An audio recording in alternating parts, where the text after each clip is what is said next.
សួស្តីបងប្អូនទាំងអស់គ្នាថ្ងៃនេះខ្ញុំនឹងប្រាប់ពីរបៀបយក account Gemini Pro រយៈពេល1ឆ្នាំដោយ free យើងមុននឹងយកយើងត្រូវទី1ត្រូវមាន VPN one click VPN one click ហ្នឹងយើងអាចចូលទៅ down នៅលើ Play Store ឬក៏ Chrome បានណាយកឲ្យចូលក្នុង Play Store មក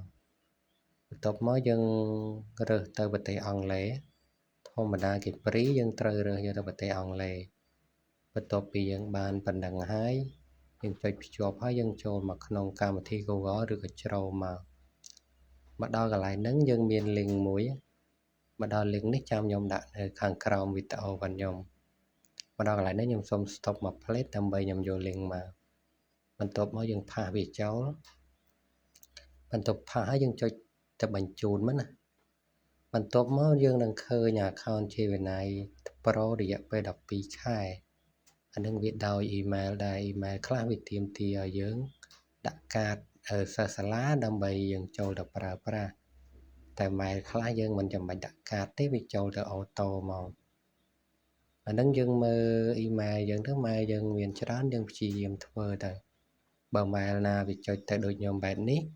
អានឹងវាជោគជ័យហើយនេះយើងរងចាំមួយ plate បន្ទាប់មកដល់កន្លែងនេះបើបងប្អូនមានកាតស្រាប់យើងចុចទៅ submit ទៅណាដើម្បីយើងជាវជាមួយនឹង Gemini បើយើងអត់ទាន់មានទេយើងចុចចូលមកកន្លែងកាតហ្នឹងមកហ្នឹងគេឲ្យយើង add កាតថ្មីមកដល់កន្លែងហ្នឹងរងចាំមួយ plate ខ្ញុំកំពុងតែរកកាតខ្ញុំមួយ plate សិនចាខ្ញុំរកកាតហើយខ្ញុំនឹងចូលដល់កន្លែងនេះយើងយកពាក្យថា add កាតទៅមកយកពាក្យថា add កាតមកយើងមកដល់ខាងលើនេះគេឲ្យយើងវាយគឺលេខកាត number យើងចូលបន្ទាប់មកខាងក្រោមនេះគេឲ្យយើងវាយលេខថ្ងៃផុតកំណត់ផិនកាតមួយទៀតគឺ CV ផិនកាតអញ្ចឹងបន្ទាប់ពីយើងចុចរួចរាល់បំពេញរួចរាល់ហើយយើងមកចូលមក step បន្ទាប់ពីយើងជាវរួចរាល់មកដល់កន្លែងនេះចូលមកក្នុង email យើងមកវានឹងលោតបញ្ជាក់ថាយើងបានជាវជាមួយនឹង Gemini Pro រួចរាល់ហើយបន្ទាប់ពីយើងជាវហើយវាលោតជាប្រភេទបែបនេះនេះជាថ្ងៃទី